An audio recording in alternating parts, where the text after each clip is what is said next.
됐어요? 네. 자, 늘 그렇듯이 항상 보기같이 생긴 애들이 딸려있는 문제를 먼저 봐야 되죠. 얘 같은 경우는 그렇게 C를 해석하는데 큰 도움이 되지는 않지만 일단 보기가 7번에 있습니다. 7번 7번을 보면 자, 기억은 자발적 기억이랑 비자발적 기억으로 나뉜대요.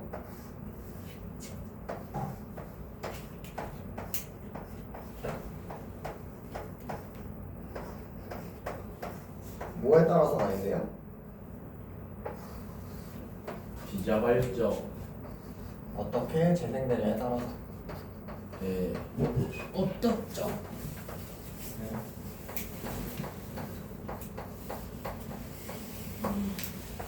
자발적이라는 게 무슨 말이에요? 자기 스스로 자발적 알죠. 저 스스로는 스스로. 그럼 비자발적은 뭐예요? 하지 않는 거. 참여하지 않는 거. 참여하지 않는 거. 좀 다르죠.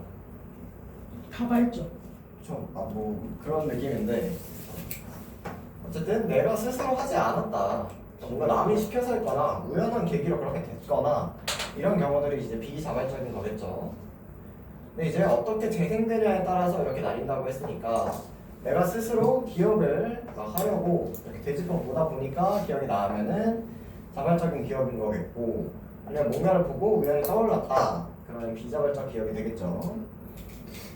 그래서 이제 구체적인 설명을 좀 써줬습니다. 자발적은 우리 의지에 따라서 수행이 된답니다.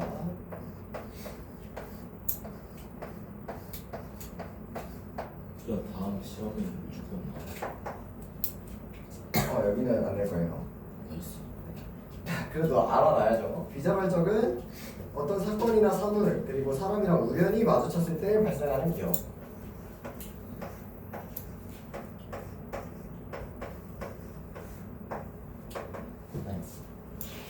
여러분 시험을 볼 때 네, 시험 볼때 정답이 뭐 예를 들어서 뭐 3번이랑 4번이랑 헷갈려요. 어떻게 알아요? 고3모사가 예? 아니고 찍는 거 말고. 딱 3번하고 4번하고 중간에 연필 놔둬요. 네. 그 다음에 이걸 이렇게 딱 놓으면 3번이래요. 그게 찍는 거잖아요. 찍는 거 말고. 살짝 달라져 이거. 에이. 그러면은 이렇게 합시다. 카콜라 맛있다. 아, 그것도 찍는 중간 거잖아요. 것도 있어요. 딱 얘를 보다가 여기를 보면 딱 빛나는 면이 있을 거예요. 그걸 찍으면 어떤 것만 어저께 벌써 많이 배워봤어요. 3번이 제일 좋겠나? 아니 그거보다 더 먼저 하는 게 있잖아요, 여러분. 일단 고민을 해보면 내가 공부를 했겠죠. 기자는 거보다 더 큰. 네, 공부를 했었던 기억을 우리가 되짚어보지 않을까요? 일단 그래서 답이 뭐예요? 저 3번 아 이거 그냥 사번. 예시로 든 거예요, 예시로. 한번 답이 있는 게 아니라 뭐 7번의 답이요? 3번이에요. 7번의 답은 1번입니다. 1번입니다. 뭐야 7번 틀렸네. 아 뭐야 7번 그거 맞았네. 어쨌든 아 맞았네 7번. 그래. 우리가 3번에 대해서 공부를 했던 내용이랑 4번에 대해서 공부를 했던 내용이랑 내가 뭘 공부를 했었는지 기억을 한번 되짚어 보잖아요. 그게 이제 우리 의지에 따른 기억, 자발적인 기억이라는 거고요. 자, 우연이라는 건 여러분이 뭐 길을 걷다가 이게 좀 공감이 갈지 모르겠는데 막 옛날에 본인이 생각하기에 옛날에 자주 듣던 노래가 나와요. 이런 경험 해본 적 없어요? 그렇죠. 그렇죠? 옛날에 듣던 노래가 나왔는데 노래를 들으니까 그때 기억이 생각나. 오, 그죠? 조용히 해. 그런 노래가 있어요? 네. 그런 노래가 있어요? 네. 뭔데요? 저기 졸업식 때 아. 힙합 유치원 힙합 유치원. 졸업 영상. 졸업 영상 때 있어요. 그래, 근데 이제 그 노래가 뭐 나중에 막 길을 걷다가 길거리에서 누가 틀어놔가지고 들려요. 근데 이제 그때 뭐 힙합 유치원인지 뭔지 했었던 기억이 날 거 아니에요. 그죠? 그런 거 이제 비자발적 기억이라고 한다고요. 이건 뭐 좀 TMI인데 여러분 재미가 있을지 모르겠지만 재밌으라고 얘기를 하면은 여러분 레드벨벳 알죠? 네. 제가 레드벨벳을 되게 빨간 좋아해요. 맛. 빨간 맛들. 정말 하니 혹시 레드벨벳의 사이코라는 노래 아시나요? 사이코? 응, 사이코. 아 맞아요. 아 맞아요 이거? 네. 그거 같은데. 네, 네가 모르면 좀 모를 것 같아. 그 노래가 그 노래 모르나요? 근데 혹시 그게 몇 개월이었나? 2020년쯤에 나왔던 걸로 기억하는데 4년 거의 5년이 다 돼가는 거. 어쨌든 이 노래를 군대에서 정말 많이 들었는데 그 노래 들으면 군대 생각이 납니다. 되게 기쁘네. 되게 좋겠다. 기쁠까요? 돌아가고 싶어. 그때로 돌아가고 싶죠. 그 젊은 시절. 웃을 때가 아니에요. 몇 년 안 남았어요. 우리도 그래요. 잘 가. 안녕.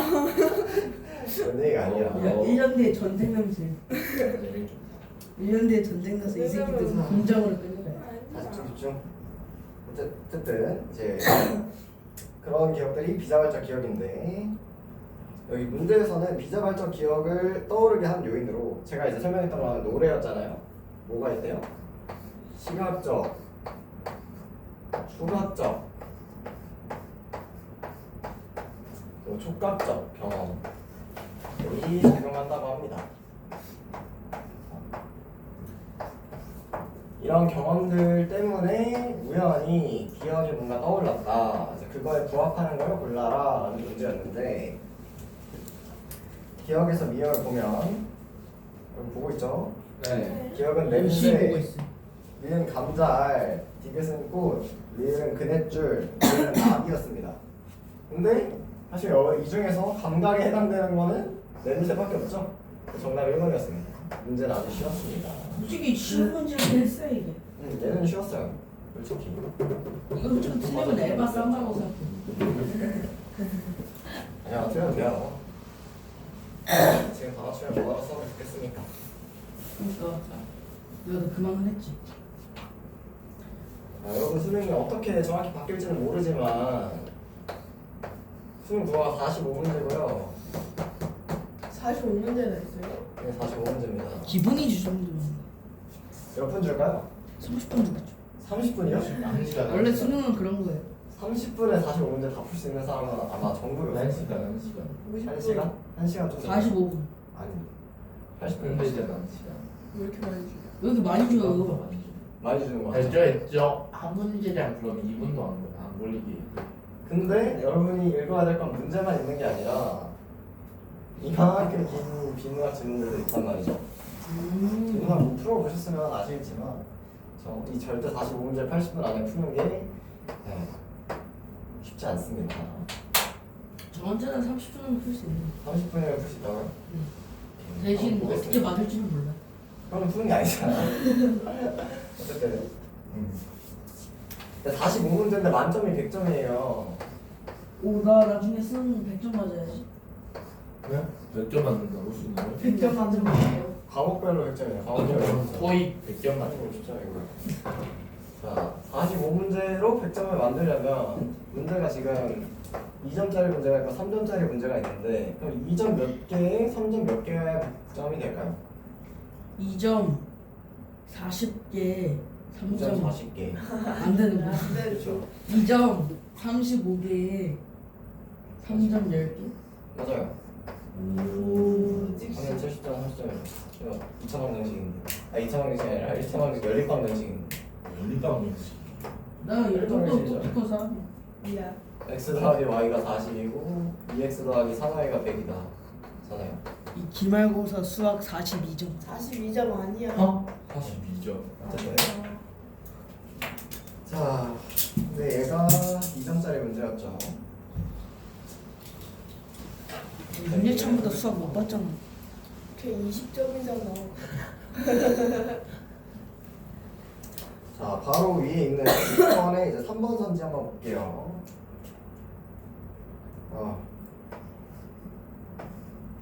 B에서 지원아 핸드폰 하지 마. 알았어 안 할게. 핸드폰 했어요? 아니요. 안 했는데. 핸드폰 혹시 하는 거 걸리면? 일주일 앞선가요? 아이고 제가 압수할 것까지는 아니고요. 겉댔습니다. 수업 끝날 때까지. 야, 하지 말고. 아, 집중해. 자지 말고. 지금 신시험 얼마 안 남았어요. 좀만 집중해요. 그러니까 왜 이렇게 애들이 집중을 못해? 자, 제가 문제 복습 테스트 문제로 냈었잖아요.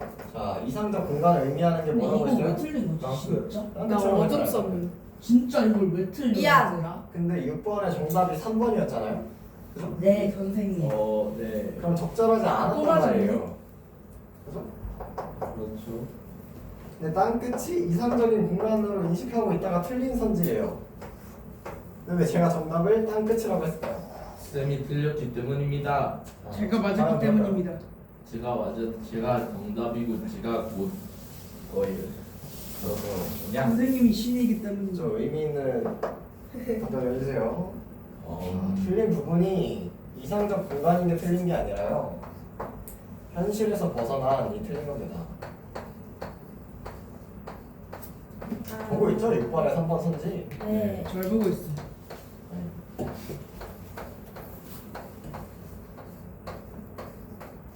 자, 땅끝은 현실에서 벗어난 공간이 아니라 현실에 있는 공간이죠. 실제로 하자가 이제 그곳에 가서 뭔가 역설적인 깨달음을 얻고 있죠. 끝이기도 하지만 또 다른 시작이기도 하다. 그런 거 들어봤죠? 뭐 컵에 물이 반이나 차 있다. 반밖에 없다. 그죠? 그 반이라는 게 누가 보면은 반밖에 없는 걸 수도 있고 반이나 있는 걸 수도 있죠. 점수가 반이나 맞았네. 그렇죠. 뭐 그런 거죠. 내가 절반이나 안다. 럭키 비키는 누구한테는 럭키비키 누구한테는 저 럭키비키 원형적 사고 같은 거죠. 자, 뭐 5번은 사실상 내용을 치고 4번도 하나만 볼게요. 지금 나이덕의 땅끝 4번에 4번 선수예요. 아니 나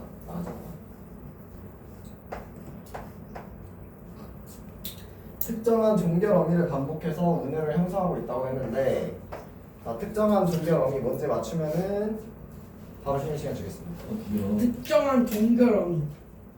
가에서 나에서잖아. 나에서 너네가 해. 아까 어머니 세상이죠? 면 어디요? 좀에 아니야. 아니라고. 찍어봐요. 어디 이거 이요 이. 이. 나이덕 땅끝. 이. 뭐야? 거시겠지 거시. 이. 어디? 그렇죠. 것 이.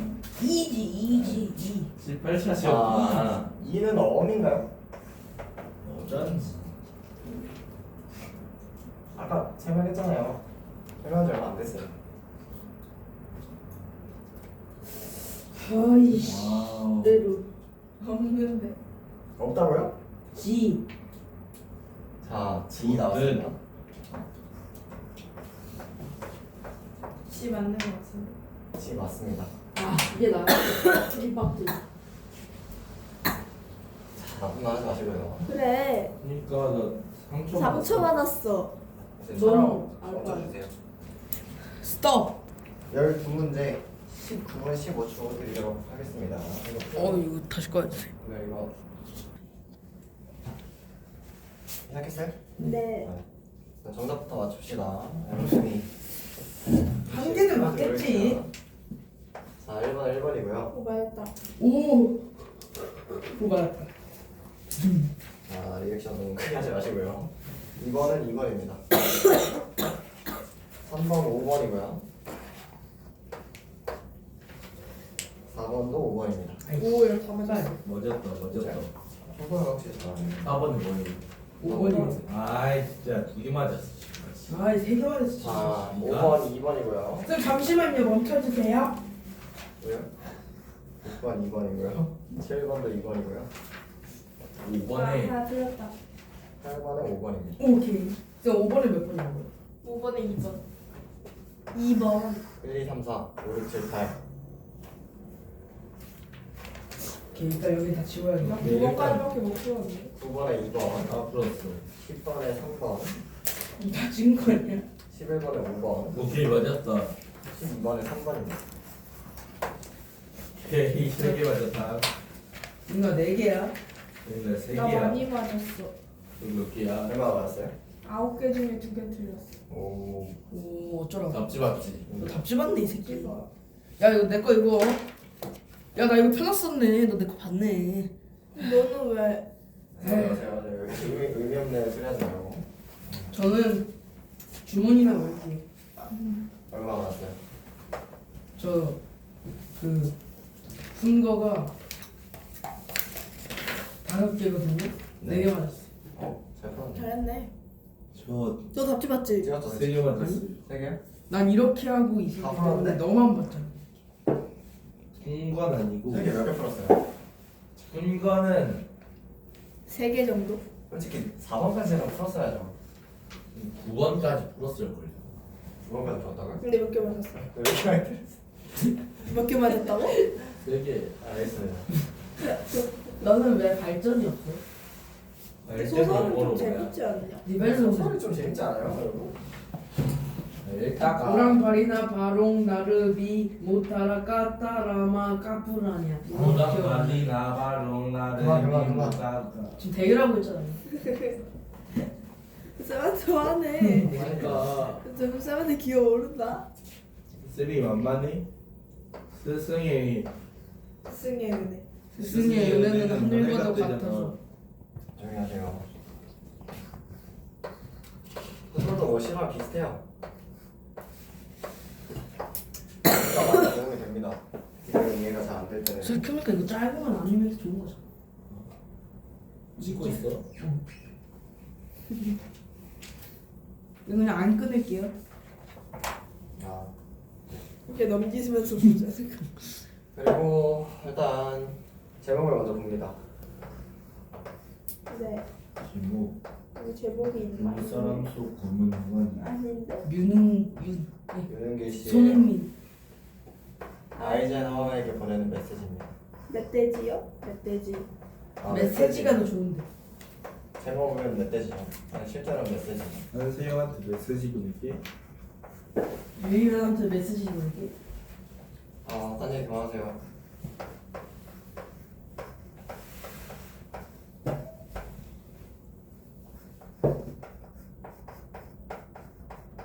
근데 실제로 있던 일인가요? 이게?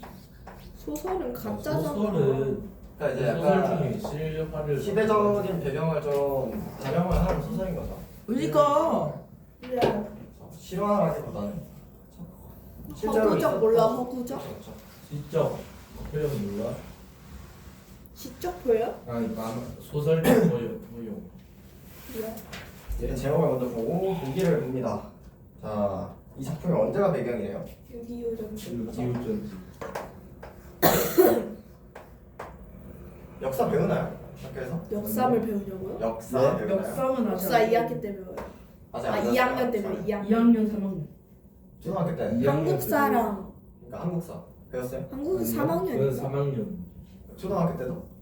그 집중을 안 했어요. 맞범. 아, 그래도 6.25는 알죠, 여러분? 네, 알죠. 여기가 일본 아, 애들이 알죠. 아니 북한 애들이랑 싸운 거. 네, 북한이랑 싸웠는데 이제 저 끝까지 내려갔다 저 인천 상륙 작전 잘 안 해요. 올라갔다가 다시 걔네들이 다시 내려와가지고 맞아요. 1950년 6월 25일 새벽 4시에 북한이 남침을 해가지고 어쩌고 저쩌고. 무서워. 근데 중요한 거는 그 이후입니다. 그 이후. 6.25 전쟁으로 인해서 혼란해진 사회를 배경으로 하고 있습니다. 여러분이 지금 휴전이 너무 길어져서 이게 너무 와닿지 않겠지만 사실 저도 그렇고요. 당연히 전쟁을 겪었어요. 기억 나갔고 네? 부산기한 나서 지금 북한 쩔었어요. 아, 개연이요? 네, 전쟁이 나면은 많이 혼란해질 겁니다. 그래서 또 소설에서 중요하게 봐야 되는 게 크게 두 가지인데 인물과 사건이지.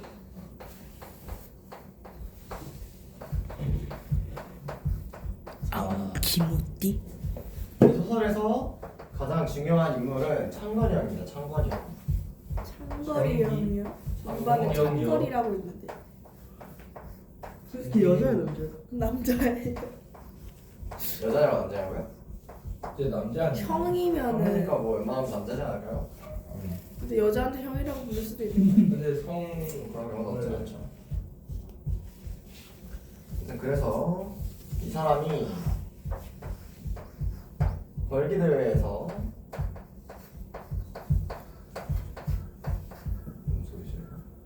아 진짜 시끄러워. 나 아니야. 밖에서 그런 거 아니에요? 어째서 그런 거? 애국학도로 활약한답니다. 애국학도. 미국 학도 가보니 몰라요. 애국학도가 뭘까요? 나라를 사랑하는 학생들의 모임. 저 학상. 학교에서 시위하는 거예요. 나라를 사랑하는 학생입니다. 학생. 나라를 사랑하는 학생. 그렇죠. 근데 이 과정에서 어떻게 돼요? 권력층에 편승을 한답니다. 그게 뭐지? 김정은이 되면 소련이 되면 아, 편승이 무슨 뜻일까요? 편하게 승리를 거머쥐다. 아닙니다. 권력 쪽에 붙는. 맞아요. 권력에 붙는다는 게 권력에 편승하는 거예요. 그러니까 이 걸기대회를 통해서 창건이 형이 진짜 애국을 했냐가 아니라는 거죠. 그죠? 결국 권력 때문에 한 거죠. 근데 그러다가 정치적 목적 때문에 대중을 기만하는 권력층의 이용을 당합니다. 이 권력에 붙었는데 이 권력은 사실 창건이 형을 이용한 거죠. 왜? 정치적인 목적이 있어서. 그러다가 몰락합니다. 몰락 알죠? 망해요. 그렇게 함으로써 어리석은 인물이 가진 욕망의 허망함을 풍자하고 있다고 합니다. 그러면 어리석은 인물은 바로 창건이 형이겠죠?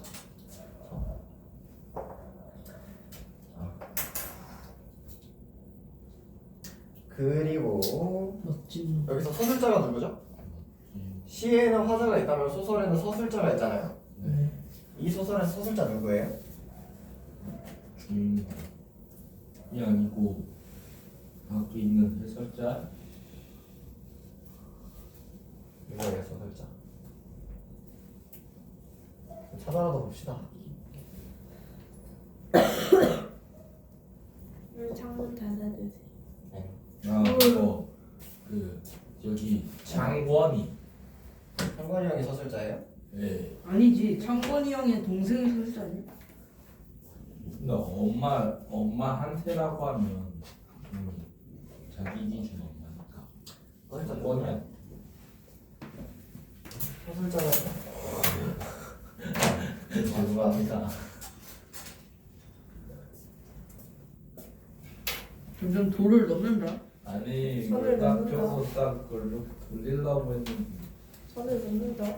서술자 누군가요? 그 창건이 형의 동생 아닙니까? 장관이요 그냥. 창건이 형의 동생 아무튼 그런 사람. 어쨌든 남이다 나. 이 어렵나요? 나? 네, 나예요 나. 나. 근데 나 어려 보이나요? 나이가 많아 보이나요? 어려 보여. 그죠? 어리네요 어리네. 부럽다. 재민이. 근데 어립니다. 재밌. 근데 이 어린아이는 걸기대회가 뭘 의미하는지도 모르고 뭔지도 몰라요. 그래서 막 걸고대 이렇게 나오죠? 소설에서 이걸 통해서 희화화하고 있습니다. 이 어린아이가 바라보는 걸기대회를 통해서 이 인물을 희화화를 하고 있는데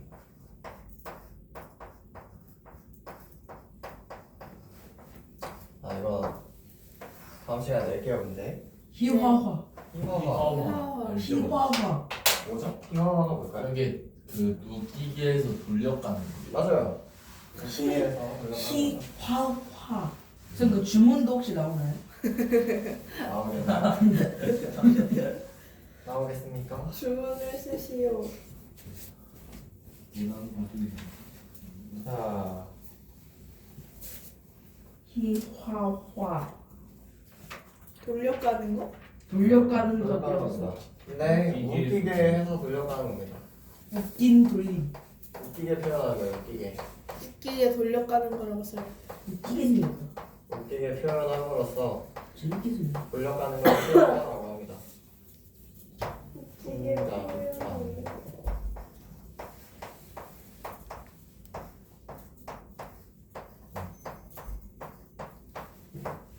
자, 그래서 아까 제가 소설에서 인물이랑 사건이 가장 중요하다고 했는데 이 소설에서 인물이 누구 나오죠? 장원 장관이 형. 상관이 형이랑 장관모. 또 누구 나와요? 장관이 엄마. 나 나오잖아. 나나 자, 몇 살이래요? 고등학생으로 착각하고 있다고 했구나. 국민학교 2학년. 국민학교 그럼 2학년. 국민학교가 뭔지 알죠? 그 초등학교 아니에요? 맞아요, 초등학교요. 초등학교 2학년이면 몇 살이에요? 젊네. 젊은 친구. 9살? 9살. 9살이잖아요. 얼마나 어려요. 얘가 뭐 벌기대회가 뭔지 알겠어요? 모른단 말이에요. 얘는 걸기대회가 뭔지 모르니까 그냥 걸부대라고 합니다. 걸부대. 저. 그리고 또 미국 대통령이랑 유엔 사무총장한테 뭘 보낸다고 생각해요? 멧돼지. 근데 진짜 멧돼지를 보내는 건가요? 아니에요. 뭘 보내는 거예요? 그거요. 메시지. 그냥 메시지를 보내요. 메시지. 멧돼지. 너 멧돼지 닮았어. 너 멧돼지 닮았어. 저 멧돼지 닮았어. 아무도 멧돼지 안 닮았습니다. 네. 메시지를 보내는 건데 얘는 메시지가 뭔지 모르잖아요. 이 당시 초등학교 2학년이면 메시지가 뭔지 알 턱이 없습니다. 그러니까 왜 이렇게 우리 먹고 살기도 힘든 6.25 전쟁 이유라고 했죠. 6.25 전쟁 이유인데 먹고 살기도 힘든데 미국이나 유엔 사무총장한테 그런 걸 보내냐 멧돼지를. 그래서 의아해하고 있었어요. 그래서 어린 소견에 도무지 알다가도 모를 노릇이었대요. 이렇게 하다 보니까 막 멧돼지는 다시 씨가 마를 것 같았다. 그래서 이 멧돼지 보내기 실제로는 메시지를 보낸 거죠. 근데 얘가 알기로는 멧돼지를 몇 번이나 보냈는데 그 후로 뭘 했대요? 혈서 쓰기가 시작이 됐습니다. 혈서 봤나요? 혈서? 요새는 뭐 피로 쓰기. 혈서가 뭐? 아, 피로 쓰기. 피로 안 죽음? 좀 뭐 그런 것처럼 피로 하필이면 뭔가 중지를 쓰는 거죠. 네. 왜 피로 쓸까요? 비의 기하학을 맺지 이중병 이중병. 솔직히 좀 간지나잖아요.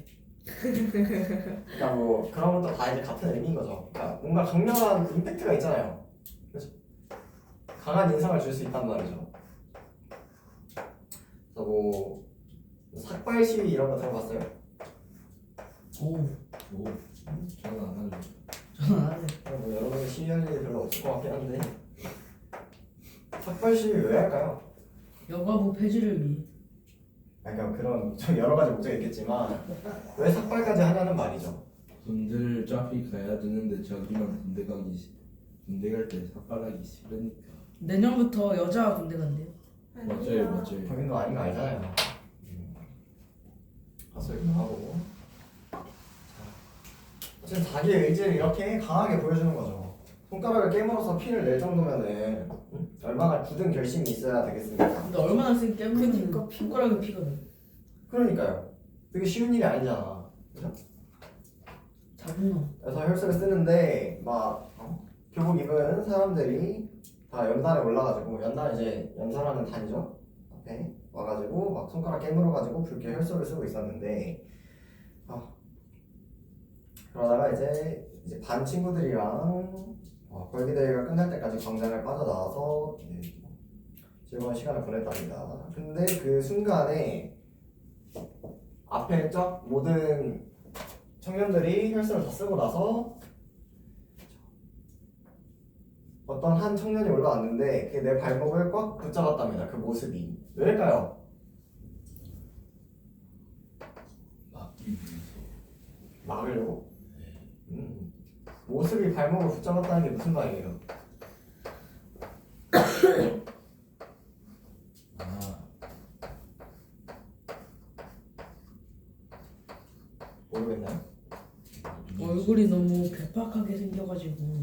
아니 뭐 그럴 수도 있겠지만 여러분 소설 읽었잖아요. 네. 네. 아는 사람이니까. 쉽게 못 가요. 앞에 막 모르는 애국 청년들이 막 혈서를 막 썼어요. 혈서를 막 썼는데 마지막에 갑자기 누가 올라왔는데 그거 보니까 발걸음을 뗄 수가 없어. 왜? 아는 사람이 올라왔으니까 그런 거예요. 근데 얘는 뭐래요? 학생복 차림이 아니래요. 얘는 학생일까요? 아닐까요? 아니에요. 그죠? 물론 학생일 수도 있지만 이제 학생이 아니라는 걸 이제 의미를 하고 있는 겁니다. 이게 누구예요? 상민 창건이 형이 창건이 형. 통과요. 창건이 좋아하는. 저는 창건이 형이 올라온 거예요. 그죠? 그래서 검정물로 염색한 군복을 걸친 그 흡수룩한 모습이 먼 빛으로 봐도 먼 빛으로 본 건 어떻게 본 걸까요? 멀리서 봐도란 뜻입니다. 멀리서 봐도 어쩐지 말이 눈에 익어 보였다. 아는 사람이라는 얘기죠.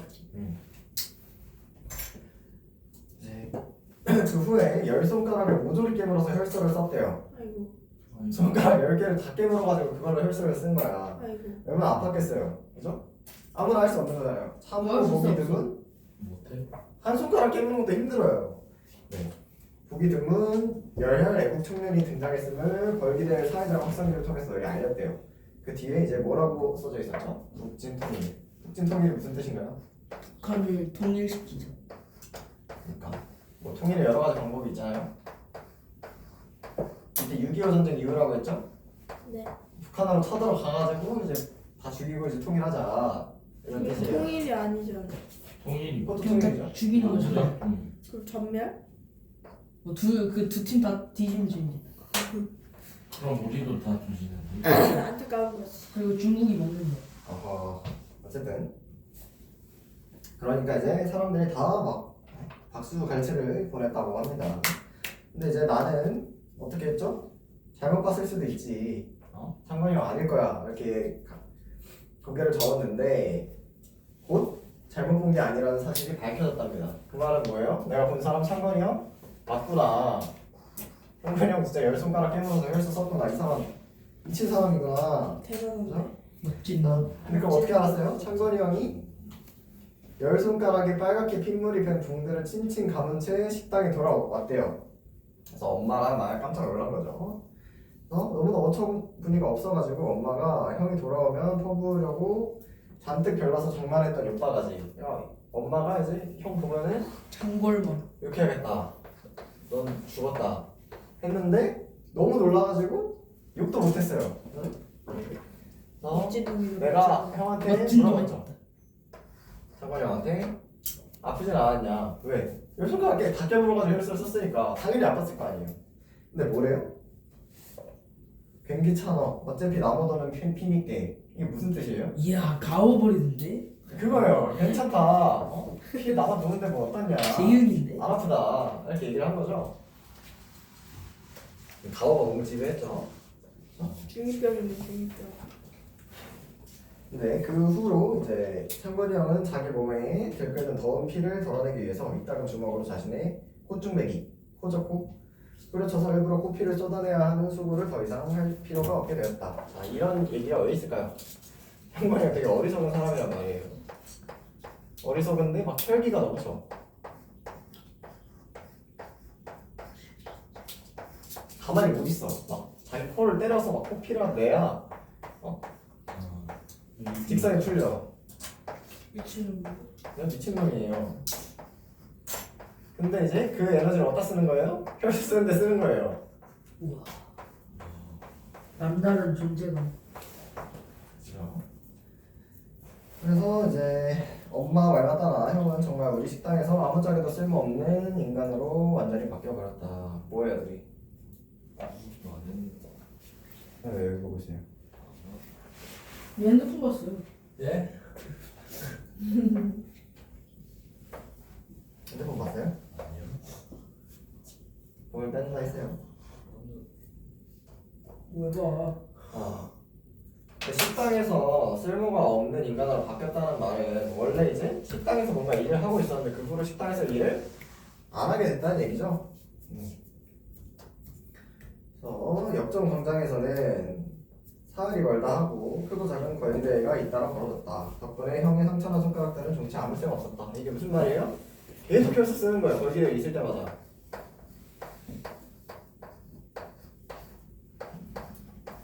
피가 없을 것 같은데. 그러니까. 아 근데 저는 직접 보면 알겠지만 피가 그렇게 엄청 많이 나진 않아요. 그 정도 피가 없을 정도는 아니고 어쨌든 쌤 보셨어요? 저는 이제 상처는 많이 나죠. 간호학 하니까. 아. 뭐 손가락 좀 내린다고 피 그렇게 많이 안 나지 않습니다. 어쨌든 걸기대 때마다 단골로 혈서를 쓰는 열혈 애국 청년 노릇이 워낙 바쁘다 보니 식당 안에 진드면이 붙어있을 겨를도 없었다. 그러니까 식당 안에, 그러니까 식당에서의 형의 역할이 없어졌다는 거죠. 나랑 어머니랑 있는 이 식당 안에서 원래 일이라도 좀 도왔었는데 애국 청년 노릇하느라 걸기대에서 혈서 쓰느라 이제 식당에서는 아무짝에도 쓸모가 없는 상황이 된 거죠. 어머니는 결국 역마살이 뻗쳐 하고 많은 날들을 밖으로만 나대는 형의 발을 묶고 식당 안에 주저앉히려는 노력을 포기할 지경에 이르렀다. 그러니까 쉽게 말하면 그냥 엄마가 포기했습니다. 걸기대 그만 나고 식당에서 일이나 좀 해라 라고 얘기하는 것조차 포기를 했습니다. 엄마가.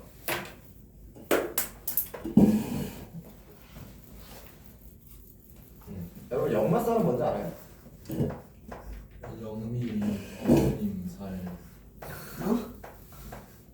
역마살이 뭘까요? 뭔가 들어봤어요? 멋있는데 한 번도? 아 샵에 나왔는데 비슷하진 않지만 어쨌든 도화살은 들어봤나요? 이건 들어봤을 것 같은데 도화살 메이크업 이런 거 본 적 없어요? 유튜브에서? 없어요. 그래 도화살 도화살 독화살은 들어봤는데 독화살 말고 도화살이라고 합니다. 역마살 이게 뭐냐면 이 살이라는 게 운명 같은 걸 의미하는 거예요. 운명 인생사. 운명이 영어로 뭐야? 이게 운명은 어브젝티브. 데스티니라고 그 관찰. 데스티니고요. 그게 중요한 게 아니고 어쨌든 도화살부터 설명할게요. 도화살 운명이라고 했어요. 운명 운명 도화는 뭐예요? 도화지 할 때. 복숭아과 치면 복숭아과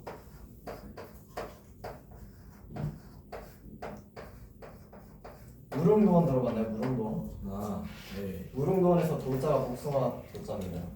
어쨌든 복숭아 꽃의 운명이래. 복숭아 꽃의 운명 무슨 운명인 것 같아요? 밝게들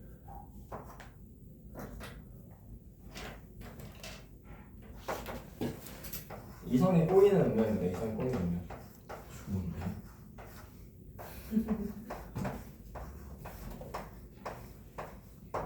그래서 약간 막 생긴 게 막 엄청나게 매력적이지 않은데 묘하게 이제 인기 많은 그런 사람들한테 뭐 도화살이 있다 뭐 이런 식으로 얘기를 합니다. 그런 거 약간 표방하는 뭐 화장이 찾아보면 도화살 메이크업 이런 것들이 많이 올라와 있을 거예요. 역마살은 계속해서 이제 돌아다니게 되는 운명입니다. 나돌아요. 집에 안 있고 그래서 밖에 돌아다닙니다.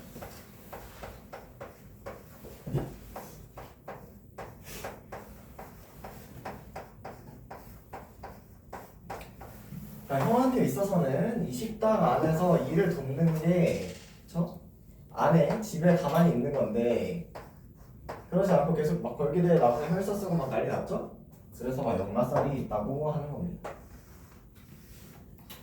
이거를 다루는 작품이 하나가 있는데 이것도 진짜 많이 나오는 소설인데 김동리 작가의 역마라는 소설이 있습니다. 뭐 아마 배울 것 같은데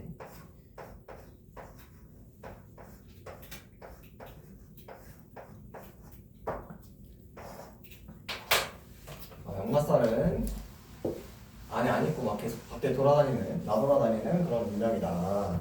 제 시험에 나올 것 같아. 낼 겁니다. 역마살. 자, 어쨌든 엄마는 포기했습니다. 그랬더니 형이 어떻게 됐대요? 장국밥을 전문으로 하는 식당에 허드제비 신분분에서 당당한 손님으로 격에 달라져 있었다.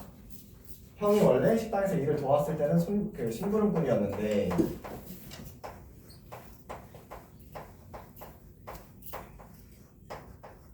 이제 일 도울 생각은 하나도 없고 혼자 막 밖에 나가니까 그냥 엄마 식당 갔는데 손님이 된 거죠. 손님이 일을 안 도우니까.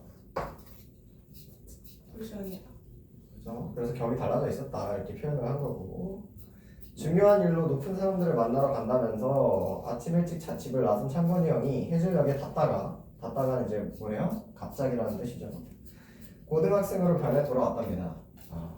아까 다른 학생들이랑 다르게 학생복 입었다 했나요? 교복 입었다 했나요? 아니에요. 안 입고 뭐 입었었죠?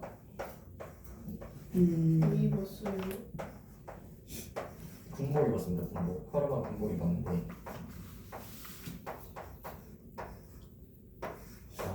우리가 학생복을 안 입었다는 거에서 뭘 알 수 있다 했어요? 학생이 아니다라는 걸 알 수 있다 했죠. 근데 고등학생으로 변해서 돌아왔대요.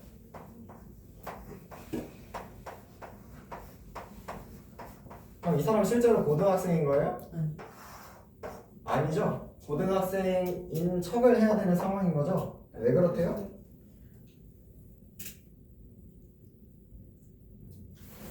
군대 가기 싫어서. 읽고 대답해요. 12페이지 밑에 좀. 1트랩에는 가짜배기 나이론 고등과 학생인 심이지.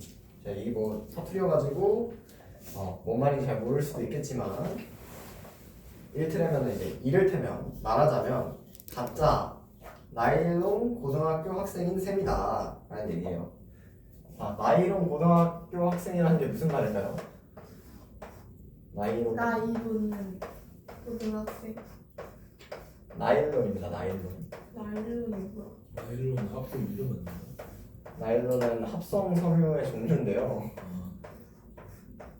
그러니까 이거 시간이 안 옷소재예요. 떴어. 옷소재. 그러니까 얘가 기억 이거 들어봤을 것 같은데.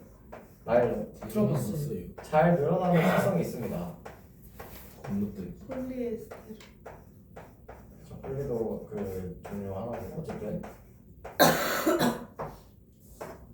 그런 말 들어봤나요? 요즘 들어본 게 없다고 해서 모르겠지만 꾀병 부리는 사람한테 나일론 환자다 뭐 이런 얘기 들어봤나요? 예. 왜 나일론 환자라고 하죠? 잘 늘어났어. 괜찮아졌다. 아팠다. 그쵸, 괜찮았다 아팠다 그게 이제 잘 늘어났다가 줄어들었다가 하는 나일론이랑 비슷해서 라고 하는 겁니다. 그러니까 나일론 고등과 학생이라는 말은 자기가 고등학교 학생이고 싶으면 고등학교 학생인 거고 아닐 때는 아니다라는 거죠. 그러니까 실제로 고등학교 학생이 아닌데 그 행세를 하고 있다라는 걸 의미를 하는 겁니다. 자, 멈춰주세요. 그럼 어떻게 할 건데요? 그러니까 집중을. 집중해. 미안해. 자, 12페이지 밑에서 핸드폰 하지 마. 안 했어. 12페이지 밑에서 5번째 줄까지 했습니다. 네. 자, 그래서 나이론 고등과 학생인 심이지 하고 형이 또 뭐라고 했냐면 학교도 안 다니는 반고충이 청년이 단골 혈서가로 속내가 알려지는 날이면 남들 보기에도 모양이 흉측하다고 날더러 당분간 고등학교 학생 흉내를 내고 다니란다. 이거 누가 한 말일까요? 누가 이렇게 모양이 흉측하다고 했을까요? 이 형한테, 창건이 형한테. 나? 내가 창건이 형한테 고등학교 학생인 학생인 척 하라고 했나요? 아니요. 누가 했어요? 누가?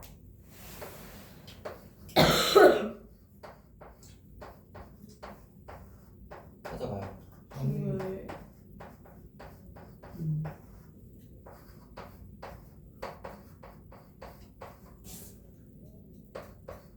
엄마. 엄마가 엄마 아니잖아. 누굴까요? 걸려. 진짜 누구야?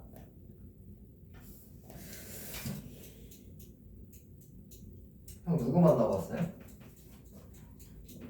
높은 사람. 그냥 높은 사람들이 한 거예요. 높은 사람들이.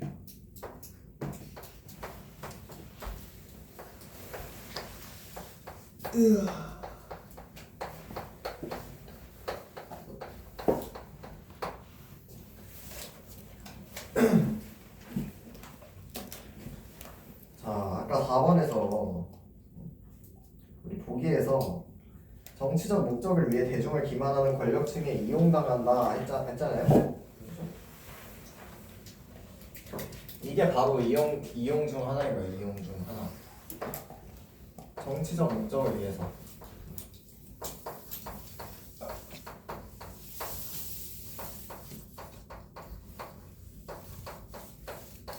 그러니까 진짜 이 창건이 형이 애국심에 막 불타가지고 막 혈서를 쓴 거면 고등학생이고 아니고가 중요하겠어요? 그렇지 않죠. 핸드폰 하지 마. 이거 안 근데 켰다. 그만 만져야 돼. 켰어. 켰어. 언제 켰어? 그거 없는. 핸드폰도 아니잖아요. 그거 넣으라고 화이트. 화이트 언제까지 했는데? 방해되니까. 아. 창건이 형. 왜요? 창건이 형이 고등학생이고 아니고는 애국이랑 관계가 없단 말이에요. 네. 근데 왜 고등학생인 척 하라고 해요? 이 사람들이 뭔가 정치적 목적이 있으니까 겉으로 보이는 게 중요하니까.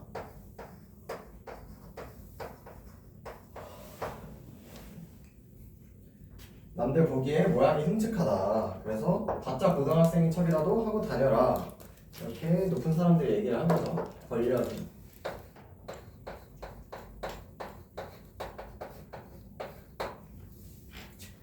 그래서 형이 모자에 붙은 교표, 학교 상징이죠. 거기에 막 입김을 불어가지고 소매뿌리로 막 광을 냈대요. 안 그래도 새 거인 걸 만천하에 광고를 하듯 너무 번뜩여서 오히려 탈이다. 왜 교표가 새 거이면 안 될 것 같아요? 새 보이면 새 것이면 자기가 이제 위장해서 위장한 게 들켜요. 그렇죠? 네. 이 사람이 진짜 고등학생이면 교표가 조금 낡아 있어요? 무슨 보통 사복 입고 다니지 않아요? 옛날이잖아. 네, 옛날에 아 진짜. 6.25 때라니까요. 어쨌든 그래서 이 새 거인 게 막 너무 번뜩여서 새 거인 걸 막 광고를 하는 것처럼 오히려 막 탈이었는데 이거를 더 막 닦아가지고 반짝반짝 광이 나게 했다. 지금 시간 가는 줄 모르고 닦고 또 닦았다. 그래서 근데 실제로 형은 뭐예요? 국민학교 졸업이 학력의 전부래요. 초졸인 거지. 요즘 말로 하면. 아이고. 아이고 무서워. 근데 이때는 뭐 그런 사람들 많으니까요. 그죠? 어쨌든 근데 왜 그랬대요? 가정 형편이 어려워가지고 어릴 때부터 남의 집 살이로 막 담벼를 굴켜서 나온 형은 자신을 진짜 백이 고등학생으로 착각하고 있는 기색이었다. 막 가난해가지고 학교도 제대로 못 나오고 초등학교까지만 나왔는데 고등학교 교복 입히니까 형 기분이 좋은 거예요 그냥. 그래서 요 다음번에 걸기대회 때부터 나가가지고 메가더 그죠? 아까 여러분이 말했던 인천 성륙작전 메가더 장군이 한 거죠? 메가더 원수에게 보내는 메시지 낭독까지 맡아서 하기로 결정해놨다. 이 사람이 뭔가 되게 정치적으로 뭔가 그림이 예쁜 그런 사람이 된 거죠. 형이 그래서 교표 닦기를 끝마친 다음에 주머니에서 피난민 시체로부터 선사받은 금장의 회중시계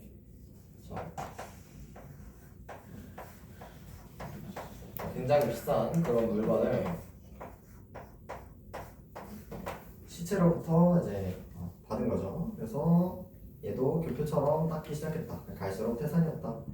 형은 걸기대회에서 자신이 맡은 역할이 그 혈서가 노릇 말고도 다른 중요한 것이 더 있음을 자랑스레 밝힌 중이었다. 그게 이제 메가더 장관한테 보내는 메시지인 거죠.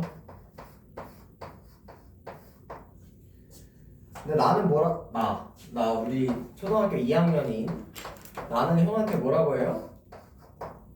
멧돼지를 메시지라고 잘못 발음했다고 형이 실수했다고 지적하지 않을 수 없었다고. 말은 뭐예요? 지적했다는 거죠? 형, 그럼 바보야? 그럼 메시지가 아니라 멧돼지야. 뭔 자꾸 메시지를 보냈대. 메시지가 뭔데? 이렇게 했는데 하지만 무식한 가짜 고등학생은 이거 누구 생각인가요? 나의 생각이죠. 내가 보기에 창건이 형은 그냥 바보야. 어? 멧돼지가 아니라고. 꼬부랑말은 뭘까요? 사토리 아니, 언어가 문제인 거. 꼬부랑말은 영어를 얘기하는 거예요. 영어. 아,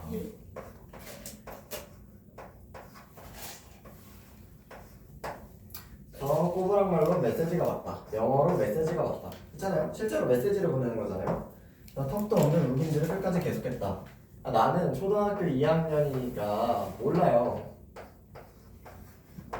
메시지가 뭔지 모르는데 내가 생각하기에는 멧돼지가 맞는데 이 창건이 형 무식해가지고 너 초돌이잖아.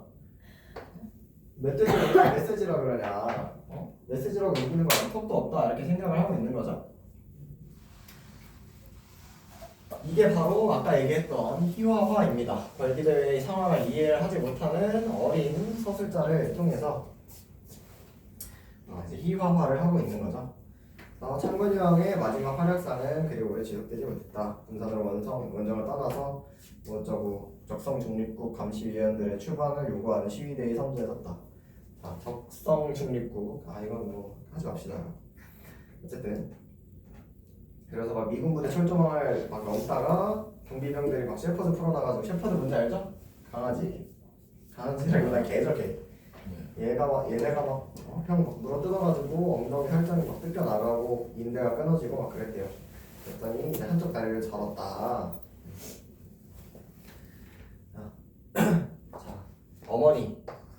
자, 여기서 알 수 있는 거죠. 창건이 형은 친형 아니죠? 와, 친형이 아니라 뭐 조카죠, 조카. 자기 밑에서 좋은 아들. 그건 아니고요. 친척이죠, 친척. 그럼 사촌 형쯤 되겠네요, 사촌 형쯤. 그래서 퇴원 후에도 계속 우리 집에 있었는데 가짜되게 애국학도 행각을, 그러니까 진짜로 애국한 게 아닌 거죠. 이 사람 그냥 권력에 편승하려고 애국학도인 척 막 혈서를 막 다 쓴 거예요. 그냥 자기는 혈기가 넘치니까 그게 어렵지 않았거든요. 그래서 원래부터 엄마는 그런 창건이 형을 안 좋게 생각을 하고 있었죠. 이나 도울 것이지 그랬는데 이 먼총부치 조카, 먼총부치니까 또 엄청 먼 친척이네. 그래서 눈엣가시로 알고 노골적으로 박대를 했다. 이렇게 또 불구까지 돼서 오니까 어쨌든 그래서 우리 식당에 빌붙어서 눈칫밥이나 축내면서 지내다가 형 이제 결국 다시 시골로 가기로 됐죠. 그래서 이제 형 곧 시골로 떠나는데 떠나기 전날에 짐을 다 싸고 막 열심히 닦았던 그 회전식이 있죠. 나한테 만져보라고 줍니다 한번. 원래 이제 막 구경도 안 시켜줬는데 통째로 한번 줬죠. 그랬더니 마치 형의 금빛 찬란하던 한때를 그것이 째깍째깍 증언하는 듯한 느낌이 만뜩 들었다. 형의 찬란하던 한때는 언제죠? 혈서 쓰고 메시지 보내던 때죠?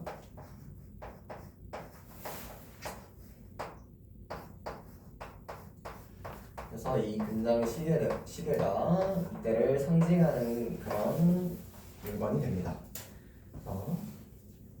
형이 옳았어. 그래서 위로가 될 적당한 말을 찾다가 메시지가 아니라 메시지가 맞다. 형은 대답도 안 하고 그냥 있는 둥 마는 둥 했다 하면서 얘기가 끝나죠. 창건이 형은 권력으로부터 결국 버려진 겁니다. 불쌍한. 불쌍하다. 불쌍하죠. 그런 내용이었습니다. 네. 이야기 내부 인물이 1번 보면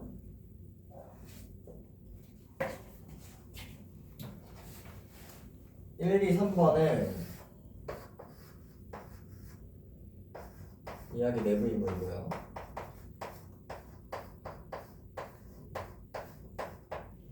4번, 5번은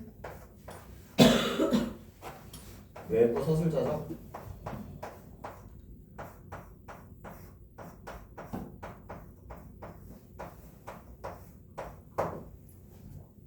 이거 구분 가능한가요? 저 액자식. 액자식 구성이요? 네. 아니지. 그 네, 이야기 안에 뜻은- 이야기가 있는 거잖아. 맞아요. 그거는 별로 상관이 없습니다. 그니까 과학. 미안해. 그거랑 관련한 소지가 근데 그러지 마. 안 하고 있는데 왜 자꾸 그래요. 너가 문제야, 너가. 그거 따져봐요. 그래서 중심 인물의 행동 그리고 그에 대한 자신의 생각을 소설하고 있다. 이야기 내부 인물 1번에 의하면은 이야기 내부 인물 누군가요? 창건이 형. 장남이요. 서술자 누구예요? 서술자 아까 저술자 얘기했잖아. 나 나잖아요 나. 중심 인물은 누구예요? 장건이요. 그쵸. 창건이 형의 행동에 대한 나의 생각을 서술을 하고 있죠. 어디서 그런 것들이 나타났었나요? 뭐 무식한 가짜 고등학생 뭐 멧돼지가 아니라고 뭐 메시지가 왔다고 턱도 없는 우김질을 끝까지 계속했다. 말도 안 되는 우김을 했다라는 게 얘 생각인 거죠. 누구에 대한 창건이에 대한 생각인 거죠. 자 2번 이야기 내부 인물이 인물과 인물 사이의 갈등을 해소하는 과정을 보여주고 있다. 일단 인물이랑 인물 사이의 갈등도 나타나지 않고요. 3번 이야기 내부 인물이 과거와 현재를 반복적으로 교차하며 자신의 경험을 전달하고 있다. 뭐 과거 갔다 현재 갔다가 하고 있지 않죠.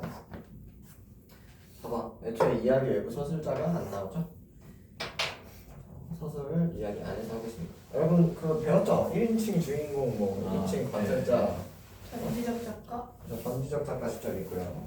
작가가 아니고 작가가 맞지? 전지적 작가 시점 맞아요. 아 네. 진짜. 그거 이제 유명한 웹툰이죠. 자, 이번에 정답 2번이었는데 나는 창건이 형이 걸기대회에서 헬스를 쓴 사실을 어떻게 알았나요?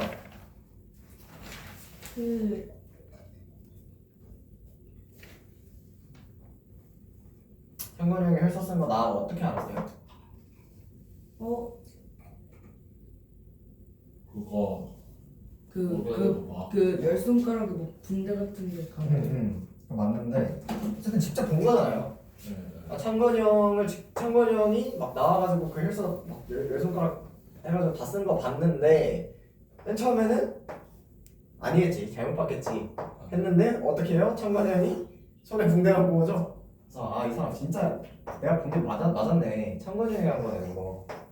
아, 직접 본 거죠. 직접 봐서 알게 됐고 정건이 형이 살짝 그 정신 이상자로 나온 거예요. 그런 건 아니죠. 어리석은 거죠 그냥 바보. 정신 이상자까지는 아니죠. 그렇고 3번 기억에 대한 이해로 가장 적절한 것을 이건 아까 얘기했죠. 기억이 뭐였냐면 너무 번뜩여서 오히려 탈인 그 금빛의 그 표였는데 번뜩이는 게 왜 탈이냐 왜 새거 친 것처럼 보이는 게 문제가 되냐 이 사람 가짜 고등학생 행세를 해야 되는데 너무 새거인 것 같으면은 그러니까 진짜 고등학생인 척을 해야 되는데 가짜 상황. 가짜잖아요, 그렇죠?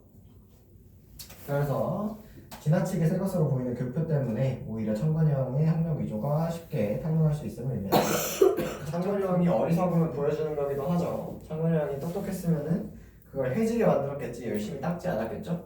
네. 그죠? 맞고 빗겨나온 동작분이 너무 그 신경이 쓰여요.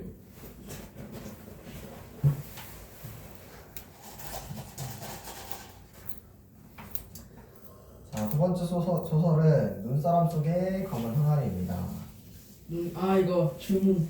네, 여러분이 그렇게 열심히 줌을 외웠던 애도 마찬가지로 보기부터 봅니다. 7번.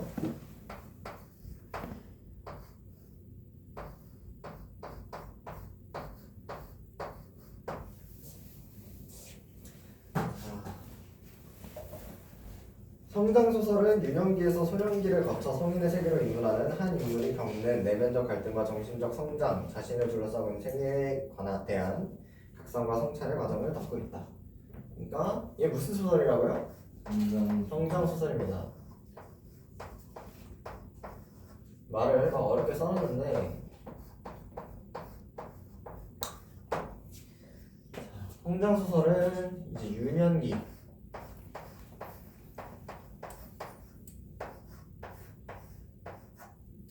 소년기. 한 초등학교 저학년까지겠죠. 소년기. 지금 여러분이죠?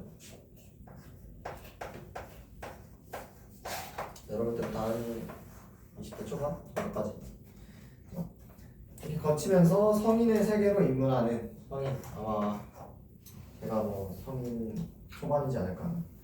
입문하는 한 인물이 겪는 내면적 갈등.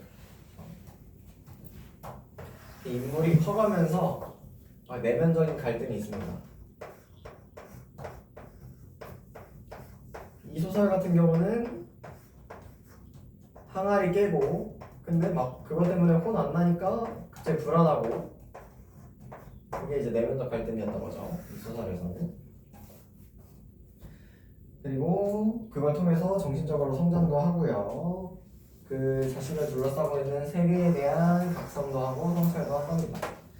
말을 어렵게 해놨는데 그냥 뭐 성장하는 얘기죠. 이게. 근데 보통 어떻대요? 유년의 얘기를 쓰는데 성인의 입장에서 씁니다. 성인의 입장.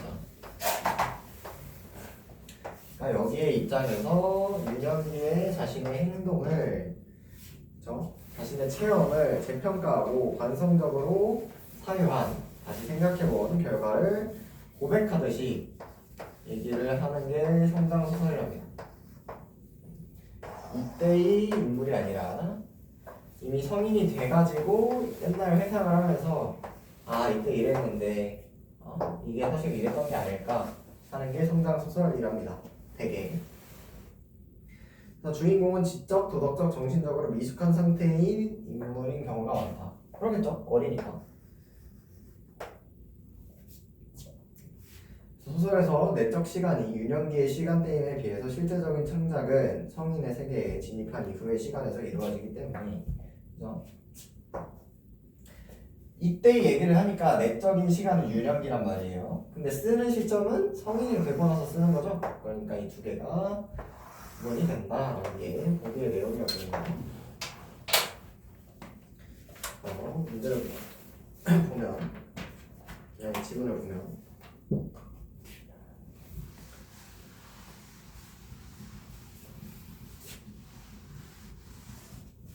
여기서 제일 중요한 인물 누군가요? 나죠? 여러분이 배웠다는 무슨 시점이죠? 이 소설? 1인칭 1인칭 주인공 시죠. 맞습니다. 오 찍었지. 아니 나가 있잖아. 나가 있어도 주인공이 아닐 수 있어요. 그래. 일단 찍고 있는 거야. 1인칭 관찰자 시점도 있죠. 그런 경우는 흔치 않지만 어쨌든 그렇습니다. 나가 주인공이자 서술자예요. 근데 이 사람 나 뭐랬어요? 제일 중요한 사건이 뭐죠? 너가 깼어요. 항아리를 깼어. 항아리 깼죠. 항아리. 항아리 깼는데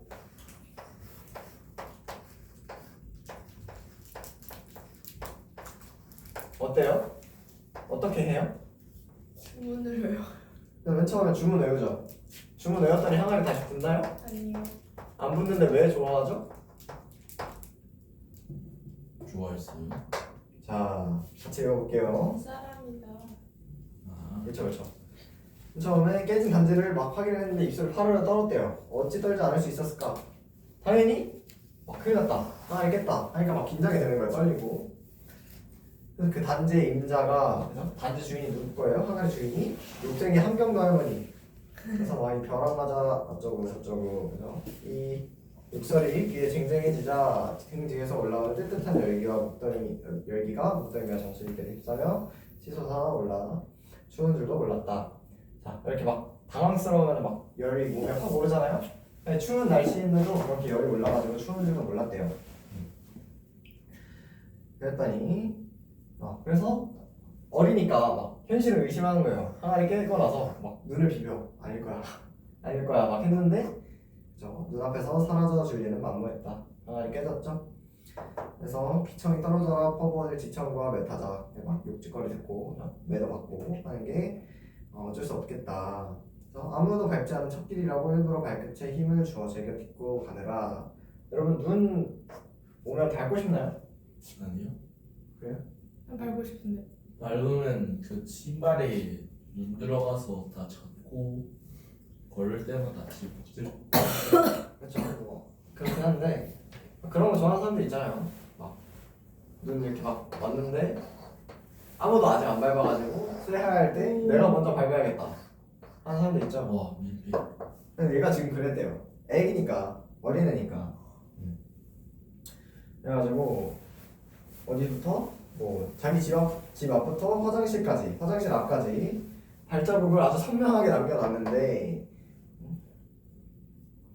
요즘 말로 도주 및 증거인멸의 가능성을 일찌감치 봉쇄하고 있는 터였다. 그러니까 이미 발자국이 누가 행했는지 다 알려주고 있죠. 그래서 이제 도망도 못 가. 그래서 9가구의 어느 방 안에선지 뭐 어쩌고저쩌고 잠시 깼대요. 그래서 울기 전에 최후의 시도를 하기로 마음을 먹어서 한 게 뭐예요? 여러분이 했던 주문 외웠잖아요. 주문이 이제 최후의 수단이었어요. 그랬더니 당연히 항아리가 다시 붙진 않았지만 주문이 헛되진 않았는지 내 입가에 기쁨의 미소가 어렸다. 자, 주문 외웠더니 뭐가 생각났어요? 가출. 가출하기 전에 우리가 하잖아요. 눈사람 자, 소. 눈사람 안에 숨긴단 말이에요. 눈사람. 똑똑한데? 눈사람 만들기 어렵지 않나? 그 눈사람 안에 저 항아리 조각 넣는다는 거 아니야? 맞아요. 눈사람 안에 항아리 조각을 이렇게 넣어서 숨겼대요. 그랬더니 아침만큼은 별일 없이 말할 수 있겠다. 그래서 뭐 단지를 눈사람 안에 넣었는데 현정이 아빠가 나와가지고 야 벌써부터 나와서 그러냐? 부지런하다 이렇게 했는데 눈사람 굴리기 위해서 방학 숙제로 낼 거라고 일기로 낼 거라고 얘기를 하죠. 그래서 이제 해가 졌어. 이제 밤이 됐는데 이미 비밀이 다 까발려졌어요. 이제 눈사람 녹았으니까 안에 항아리 뭐 조각들 다 있겠죠? 그래서 이제 막 얼마나 발걸음이 무겁겠어요. 그래서 막 갔는데 그래서 대문관 앞에서 심호흡을 몇 번이나 하고 엄마한테 연탄 집게로는 맞기 싫었나 봐요. 맞기 싫었는데 아무도 아는 체를 안 했대요. 분명히 이걸 들켰으면은 누군가는 나한테 야 너 항아리 깼더라? 눈사람 안에 숨겨놨더라? 이렇게 할 텐데 아무도 아는 체도 안 하고 안 됐다는 시선도 안 보내고 그래서 그냥 평소처럼 했대요. 그랬더니 엄마도 심지어 그랬어. 엄마도 막 너 점심 먹고 어디 갔다 왔냐? 항아리 깼다는 얘기 아무도 안 하고. 그러니까 여러분 어때요? 그럼 개꿀이죠 뭐. 개꿀? 뭐 개꿀이긴 한데 약간 그런 마음 들지 않아요? 내가 분명히 뭔가 잘못했는데 이게 들켰음에 틀림이 없는데 아무도 얘기를 안 해. 약간 불안하지 않나요? 그래요? 개꿀이지. 나 보시면 뭐 진짜 지는 거고. 여러분 뭐 크게 잘못해본 거 있어요? 담배? 담배를 왜 피워? 그러니까 뭐 예를 들자면 담배 끊으라고. 끝나. 아 우리 집 창문 부셨다. 그래, 창문 부였어. 창문 깼어? 창문 부셨어. 창문 깼는데 네.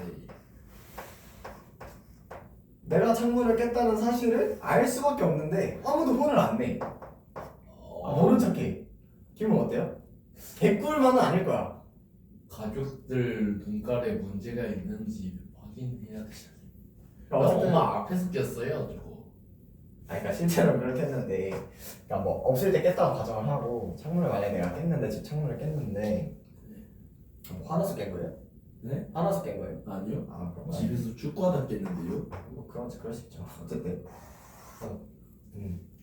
얘는 불안함을 느꼈단 말이에요. 분명히 내가 들켰을 텐데 아무도 뭐라고 안 해. 그러니까 괜히 불안한 거예요. 뭐지? 싶은 거죠. 그래서 막 혼돈스러웠다. 눈사람 세워뒀던데 봤는데 아무것도 없어. 눈사람도 없고 뭐도 없어? 항아리. 항아리도 없고. 그래서 도대체 무슨 일이 일어난 걸까? 어리니까 막 이런 느낌이 드는 거예요. 나를 둘러싼 세계가 너무 막 낯설게 느껴졌다. 그래서 내가 짐작하고 또 생각하는 세계랑 실제 세계에는 뭔가 뭐하고 거리가 있다. 그래서 이 세계는 나랑은 상관없이 돌아간다. 나는 결코 주변으로 둘러싸인 중심이 아니다. 그러니까 이런 경험을 통해서 내가 이 세상의 중심이 아닐 수도 있겠구나라는 것을 깨닫습니다. 와우. 이게 아마 그냥 사춘기 즈음까지는 아마 이런 생각일 텐데 여러분이 의식하지 않고 있더라도 어쨌든 이 사람은 내가 뭔가 이렇게 잘못을 했으면 무조건 혼나는 게 맞는데 사람들이 아무도 관심이 없네. 그러니까 나 이거 내가 이 세상의 주인공이 아니구나 이러면서 약간 불안하고 뭔가 슬펐다라는 거죠. 그래서 처마 밑에 서가지고 소리 없이 울었답니다.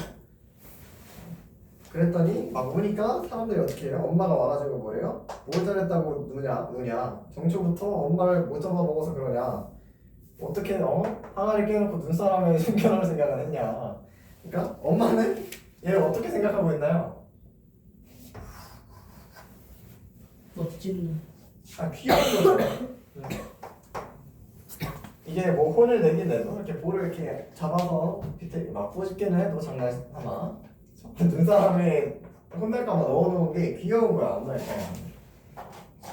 그래서 어이가 없다는 듯 픽 웃음을 지었다. 그 얼얼함이 내 균형 감각을 바로 잡아주었다. 아주머니들의 웃음소리 사이에서 나는 울음을 딱 그쳤다. 그리고 막 달렸다. 그렇게 컸다. 이게 이제 깨달음인 거죠. 그래서 나가 깨달은 건 뭐라고요? 이 사건을 통해서 내가 이 세상의 중심이 아닐 수도 있겠다. 깨달았습니다. 아까 1인칭 주인공 시점이라고 했죠.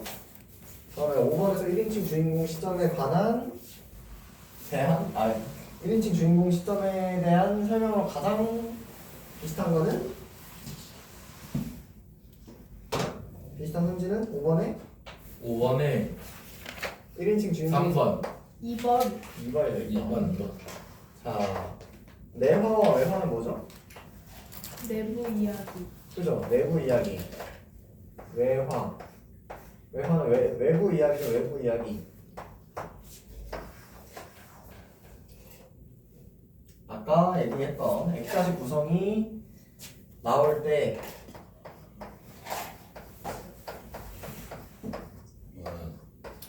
X자식 구성에서 얘기를 할 수 있는 애들이 바로 이 내화와 외화인 거죠. 그쵸? X자식 구성에는 이렇게 아는 이야기가 있고 가까운 이야기가 있으니까요. 그래서 뭐 옛날 고전 소설 중에 막 이런 것도 있어요. 안해 뭐 이런 얘기가 있습니다. 이런 복잡하게 해서 문제 내는 것도 있었는데 아시게 된 겁니다. 일단 그렇고요. 자, 6번의 정답은 2번입니다. 자, 1번부터 틀린 이유. 단지 깨지 않고 당황하지 않고 침착함을 유지하고 있다. 단자 깨고 당황 안 했나요? 아니요. 불안했죠. 어디서 알 수 있죠? 자, 입술을 막 파르르 떨고 막 열도 오르고 그랬죠? 그러니까 당연히 당황하지 않고 침착했다는 건 틀렸고. 3번 현장 아빠와 대화하기 전부터 나는 의기양양한 태도로 일관하고 있다. 아니죠. 막 걱정하고 있죠. 네. 4번 가출로 돌아와서 깨끗하게 치워진 마당을 보며 편안함을 느끼고 있다. 편안한 게 아니라 오히려 불안하고 서글프고 막 그랬죠. 5번 볼을 비틀며 자신을 꾸짖는 엄마로 인해서 심리적으로 위축되고 있다. 아니죠. 오히려 나한테 관심 가져주니까 좋은 거죠. 2번 주문을 외운 후 위기 상황을 모면할 수 있다는 생각에 기뻐하고 있다. 자, 주문 외웠더니 깨진 단지가 다시 붙지는 않았지만 얘를 눈사람에 파묻을 생각을 떠올렸죠. 정답 2번이고요. 와. 자, 7번도 정답은 2번입니다. 1번 깨진 단지는 나에게 성장의 계기가 되는 소재로 쓰였고, 그죠? 이 단지 게임으로써 단지를 깼는데 아무도 나를 안 혼내. 아무도 나한테 관심이 없어. 그랬더니 내가 이 세상의 중심이 아닐 수도 있겠구나 라는 성장을 할 수 있었고. 3번 방학 숙제로 낼 일기. 여러분 요새 방학 숙제 있나요? 아니요. 초등학교 때 있었어요? 있었는데 있는데 안 해봤어요. 그냥 해가서 걸렸죠. 네. 약간 저 때도 그랬어요. 근데 막 일기 쓰기 이런 거 있었어요? 네. 이제 1학년 때는 있었어. 중일 때? 아니 조인 토일 때 그래요. 애초에 일기를 방학 숙제로 써서 막 낸다는 것 자체가 사람이 어떻다는 거예요? 어리다는 거죠. 독서록 같은 거 써야 되지 않아? 독서록이요? 갑자기요? 그거 슬리고 나 독서로. 아, 나 그거 안 썼는데. 나도 안 썼어. 여러분들 네, 일일이 여기까지 돼. 쓰세요. 나 로그인도 안 했어. 나 뭐 화요일까지 내야 돼. 우리 끝났어. 안 썼어. 우리 난 1학년 끝났어. 끝났어? 나 그냥 안 써야지. 이러면 아직도 안 끊었어. 너네 아주 가잖아. 나도. 자, 아니, 그래서 들어봐야지. 방학 숙제로 내 일기에서 어린 시절의 경험을 그린 소설이고요. 나를 둘러싼 세계는 미성숙한 나가 각성하고 성장한 공간. 이거 그냥 보기를 읽어보면 알 수 있고. 5번 마지막에 그렇게 컸다 이렇게 하죠. 그러면은 그렇게 컸다라고 얘기를 할 수 있으려면은 어릴 때의 나가 얘기하는 게 아니죠. 반배정이 존나 궁금하네. 뭐라고요? 나 반배정 궁금해. 그게 2월에 나왔는데. 준비장. 나 죽거든 애들 저는 윤호랑 같은 반이야. 윤호 개꿀이야 나. 어제 힘들었어. 여기까지 다 들어간다니까. 아 완전히 그만하세요. 자 8번 이씨. 이건 뭐 아까 얘기했죠. 8번에 5번이 정답인데요. 나가 예상하는 모습. 내가 예상하는 모습은 뭐예요? 어른들이 어른들이 자기를 욕할 거라는 생각. 그렇죠. 뭐 엄마는 나한테 혼낼 거예요. 욕쟁이 하면 당연히 욕하고 막 등짝도 좀 때리고 하겠죠. 그리고 다른 어른들은 얘 어떡하냐 이렇게 안쓰럽게 쳐다도 봐줄 텐데 아무도 그런 게 없어. 그러니까 막 혼돈스럽고 불안했다 하는 겁니다. 자 마지막이네요. 자 마지막은 이문구의 산 너머 남촌이라는 작품이죠.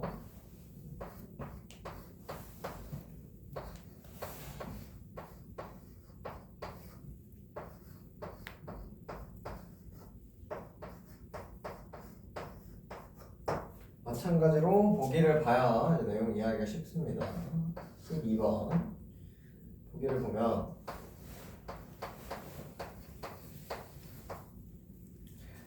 자, 이 작품은 뭘 형성하고 있다? 은율. 네? 예? 예? 뭐라고요? 아니. 뭐라고 했냐? 돈 넘지 마. 80년대 농민들의 생활. 아 그러면은 이때 농민들에 대한 얘기겠구나. 그죠? 근데 어떤 생활일까요? 자 잠깐 뭘 보여준대요? 농민들이 농사의 경제적 이익을 고려하거나 유통과 판매까지 감안하게 된 상황. 그럼 이 80년대 이전에 어땠다는 거예요? 농사를 왜 지었을까요? 농 먹고 살려고. 먹고 살려고. 자급자족인 거죠? 물론 살기도 했겠지만. 근데 이제는 어때요? 어떻게 됐어요? 농사 지으면 내가 돈을 얼마를 벌고도 생각을 해보고 어떻게 유통할지도 생각을 해보고 어떻게 팔아야 될지도 생각을 하게 된 거죠. 그래서 이런 걸 보여주는데 작 중에서 대표적인 사람이 누구야? 영두라는 사람입니다. 어구. 김연두. 네? 요즘 외국으로 떠나. 영두라는 친구가 있나요? 어쨌든 영두는 이제 먹거리를 생산하는 농민으로서 가져야 할 태도를 인식하면서도 그렇죠? 사람 먹는 거니까 뭔가 뭐 농약도 뿌리면 안 되고 뭐 약간 어쨌든 이런 태도들이 있을 거 아니에요? 그렇죠? 이걸 인식을 하는데 어때요? 현실은 이걸 지키기가 어렵다. 그래서 가치관의 혼란이 있다. 이걸 통해서 이 농민들의 어려움을 어쩌고 하고 있다. 이런 내용이랍니다. 그래서 한번 봅시다. 작품을 찾아보면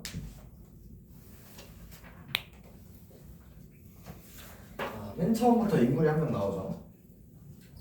후아이. 중만씨. 권준이. 아니야. 줄이고 싶어.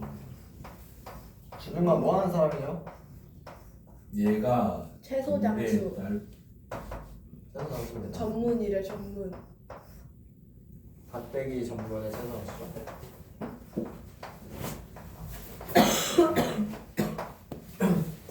자, 동네에서 채소를 돈거리로 팔기 시작한 것도 권을 보고 한 일이었다. 돈거리로 간다는 게 무슨 말일까요? 돈벌이. 그렇죠, 돈벌이. 원래 채소를 왜 키웠다고요? 먹고 살려고. 원래 먹고 키웠는데, 먹고 살려고 키웠는데, 이 사람 때문에, 그죠? 이 사람 보고 나서 사람들이 채소를 나 아니야. 돈 벌려고 키우기 시작했다. 라는 겁니다.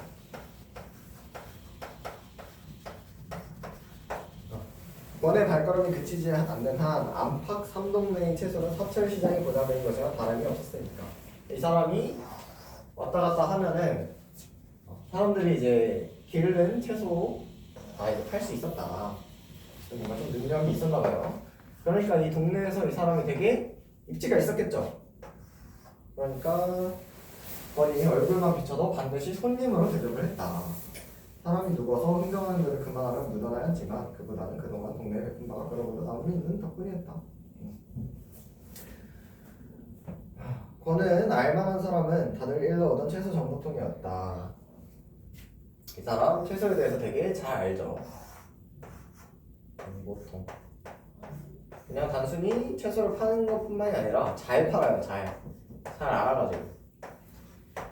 그래서 어느 고장에서 무엇을 얼마나 하고 있으며 뭐 예를 들면은 제가 그때 말했었던 단양 마늘이 유명하다고 했죠.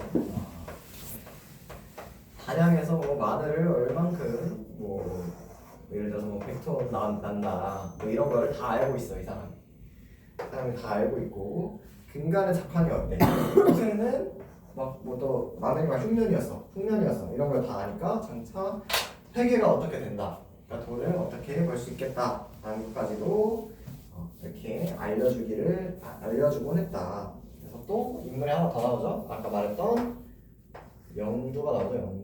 영두는 누구죠? 뭐 하는 사람이죠? 걸 갖다 파는 사람. 맞아? 몰라 찍었어. 아까 말했잖아요 방금. 흥정하는 사람. 에이 여기서 뭐 그렇긴 한데 농사 짓는 사람이잖아요. 농사꾼이잖아 농사꾼. 그러니까 이 사람이 채소를 권중만 씨를 통해서 파는 거죠. 똑똑한다. 그렇죠. 그래서 영두는 그의 남다른 정확성에 혀를 둘렀고 그의 남다른 정확성. 그래서 그 누구예요? 권씨, 권중만 씨.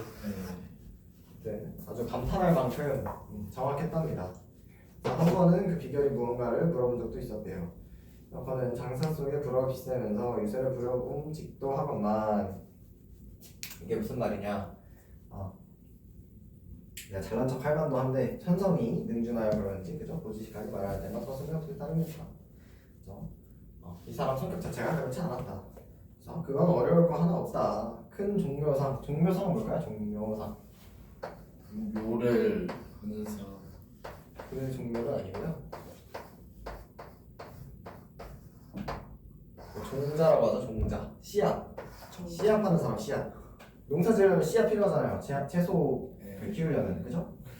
그래서 몇 군데에서 씨앗이 나간 양만 알아도 얼거리가 대충 드러나니까 수확한 양을 어떻게 도대체 아냐라고 물어봤더니 어려울 거 없이 그냥 씨앗 얼마나 나갔는지 보면은 대충 얼만큼 수확이 되겠구나라는 걸 안대요.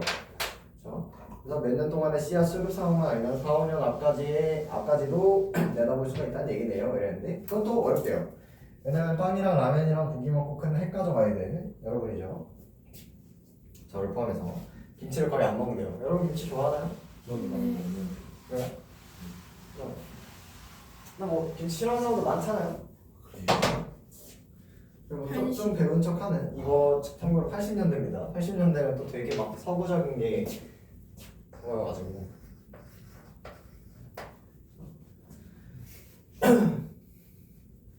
그래서 젊은 주부들 역시 김장에 전혀 신경을 안 쓰고 여러분 뭐 김치 좋아해도 집에서 김장하나요? 네. 아니요. 진짜요? 해요. 진짜요? 네. 시골 가서? 네? 아니요. 우리 집. 아예 집에서? 집이 거의 시골급인데. 예. 저희도 김장해요. 근데 요새 사실 김장하는 집이 많진 않잖아요. 다 사 먹지 김치를. 너무 배추가 비싸다고 엄마가. 맞아 요새 배추김치는 진짜 많이 비싸죠. 어쨌든 그래서 비비. 그러니까 애들이 김치 맛을 알 겨를도 없고 공장이나 시장에서는 뭐 맛도 없고 비싸다 양념으로 다 먹으면 어떻게 알겠냐. 그럼 무는 그럼 조만간 망하냐? 그러니까 그러진 않다. 왜? 일본에서는 또 김치가 붐이다. 그래서 우리나라에서는 안 팔리는 대신에 일본에서 잘 팔리니까 무가 망하지 않는다는 얘기구나. 그러니까 뭐예요? 그게 아니라 일본에서 유행하면은 한국에서도 유행한다. 그러니까 김치도 일본에서 유행하니까 한국에서 유행하지 않을까? 우리나라 음식인데. 이렇게 막 분석을 했어요. 이렇게 어쨌든 능력이 있는 사람이죠. 나갔어. 이론이 갖추어진 사람들, 뭔가 잘 아는 사람들, 지식인들, 불로소득을 누리는 밭대기 장수. 밭대기 장수 권중만이죠 대표적으로.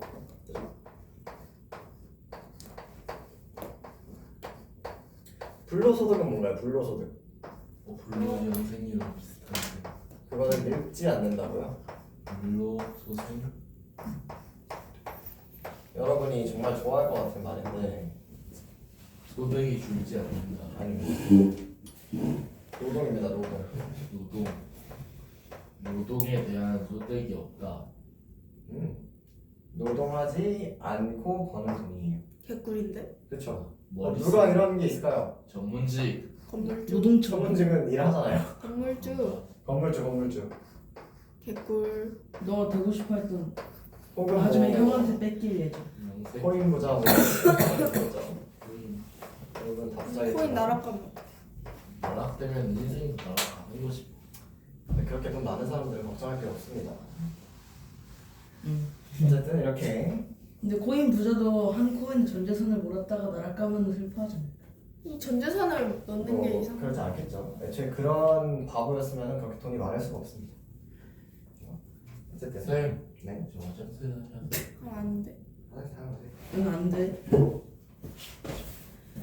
저 화장실 가면 10분 있다가 그냥 계속 할게요. 하늘이야. 어차피 영상도 있으니까. 그래서 이 밭대기 장수들이 불로소득을 노리고 한 거겠죠? 일하지 않고 돈을 벌려고.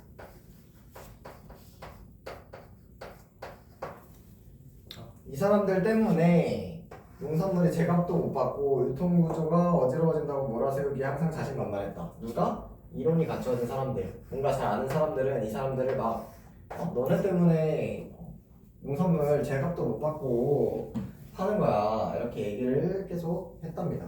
물론 맞는 말인데 누가 보기에도 영두가 보기에도. 하지만 영두가 보기에는 밭대기 장수들이야말로 가장 믿었다. 믿었다는 게 뭘까요? 이거 진짜 많이 헷갈려 하더라고. 저거를 깔려는 건 좀 아닌 것 같아요. 무슨 뜻이에요? 몰라. 나. 미지근하게 더운. 뭐라고? 못 믿어온. 믿다고? 네. 못 믿어온. 못 믿어온은 무슨 뜻이에요 그러면? 믿지 못하는. 그죠? 그럼 믿어온은 뭘까요? 믿는. 맞아요. 믿을만한. 저기 믿는 거예요? 네. 믿었다. 믿을만하다. 도를. 뭔가 믿음이 간다라는 겁니다. 저를 믿으세요. 못 믿어온이 우리 갈 때 버스 타요. 엄마 기다려. 끝나고 얘기합시다. 끝나고 좀 우리 10분 남았는데 그래야겠습니까? 10분 남아서 이러는 거예요. 문 똑바로 닫으라고. 10분 남았는데 쉬죠. 빨리. 아니, 주면은 괜찮아요. 오늘 진짜 오늘 맛있잖아요. 엄마 차 타고 가. 엄마 기다리래. 알았어, 엄마 차 타고 가. 알겠어. 그래요. 어쨌든 밭대기 장수들이 영두가 보기엔 어땠대요? 믿어왔다라는 거죠. 그러면 믿을만 했다는 거죠. 네. 그죠? 그래서 믿어온 물주이자 필요악 이상의 불가결한 존재였다. 필수 불가결하다. 그러니까 없으면 안 된다고요. 이 사람들이 뭐 유통 구조를 어쩌고 해도 없어서는 안 된다고 생각을 했답니다. 영두가 장수를 보기. 그죠? 왜 그렇게 생각을 했죠? 바로 그 뒤에 나옵니다. 그들이 아니라 누가 미리 목돈을 쥐어줄 것이며, 그죠? 이 사람들이 목돈 주고 이제 채소를 가져가니까요. 다음에 뒷구려 재배에는 또 무엇으로 때맞춰 투자할 수 있을 것인가? 이 사람들 때문에 뭐 재배하면 이득일지 아는 거죠. 그래서 출하와 수송에 따른 출하, 농산물 출하, 그리고 옮기는 것, 분일과 부대 비용을 줄여주는 것도 오로지 그들이 아닐건가. 원래 농사꾼들이 직접 그렇게 하려면 돈이 많이 드는데 이 사람들이 한 번에 전문적으로 나온 농산물들을 다 처리를 해주니까 용도가 보기에 장수는 필수 불가결한 존재였다라는 겁니다. 그렇기에 지난번에 그 일은 더욱 권중만이 적지 않은 처사였다. 그럼 지난번에 그 일이 뭔지 이제 나오겠죠 뒤에. 권중만 씨랑 뭐 싸웠나 봐요. 권중만 씨 텃밭에 간 알타리 물을 가져가면서 뜻밖에도 만원만 적어달라고 안편 짓을 하였다. 자, 용도는 내키지 않았다. 10,000원 달라고 했대요. 지원아 내 거 돌려줄래? 고마워. 무슨 소리야? 나는 삥 뜯네. 나 도와나 저 나랑 삥 뜨는 거예요. 삥 뜨기가 있어요. 그랬더니 영주도 별로 안 주고 싶었죠. 왜 안 주고 싶었죠? 돈 10,000원이 커서가 아니라 10,000원이면 자기 내외의 하루품인데 자기 내외 부부의 부부가 하루 일하면은 10,000원 벌어요. 일당이 10,000원인 거예요 이때. 일당이 많이 버는 거 10,000원인데 아닌가? 네? 한 시간당 우린 10,000원을 주는 거야. 근데 저 시절이면은 물가가 또 안 된다. 아, 그래도 뭐 많이 오는 건 아니죠. 80년대라고 해서 80년대는 생각보다 그렇게 오래전 건 아닙니다. 네. 그래서 그 금쪽 같은 시간을 명색 없이 차압당하는 꼴이나 다름이 없기 때문이었다. 이 10,000원이 커서 그런 게 아니라 우리 그래도 하루 일해서 10,000원 버는데 그 시간을 아예 뭐 요새 뭐 시급이 뭐 10,000원인데 내가 뭐 8시간 일해서 80,000원 번다고 했으면은 누가 80,000원만 달라고 했을 때 그죠?